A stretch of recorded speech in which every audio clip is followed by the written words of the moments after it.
शिर्डी लोकसभा मतदारसंघात आता मोठा ट्विस्ट पाहायला मिळत आहे। शिर्डी लोकसभा मतदारसंघात वंचित आघाडीच्या उत्कर्षा रुपवते बौद्ध समाजातून उमेदवारी करीत आहे, तर मातंग समाजातून अशोकराव अल्हाट तसेच नचिकेत खरात हे उमेदवारी करीत आहे।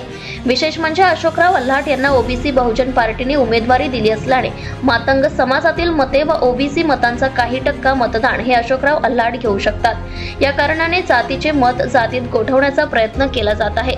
जर ही एकूण मतदारसंख्येतून मतांतून विभागली गेली तर शिर्डी लोकसभेसाठी ही गोळाबेरीज ही भाजपच्या महायुतीसाठी पोषक ठरणार आहे। शिर्डी लोकसभेत सध्या खासदार भाऊसाहेब वाघचौरे यांना चांगला प्रतिसाद दिसून येत आहे।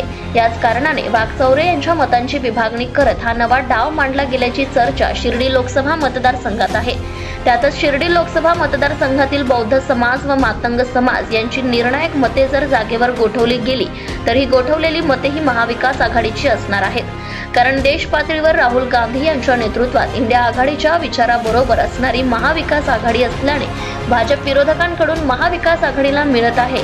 जर इंडिया आघाडीचा घटक पक्ष म्हणजेच महाविकास आघाडीची मते वंचित बहुजन आघाडीला मिळणार असतील, म्हणून अनेक नेते वंचित ही भाजपा पक्षाची बी टीम म्हणून म्हटली जात आहे। मात्र वंचित हा आरोप कायमच नाकारत आहे। शिर्डीतील महाविकास आघाडीच्या उमेदवाराला मतांचा फटका देण्यासाठीच वंचित बहुजन आघाडीचा उमेदवारीचा अट्टहास चालू आहे।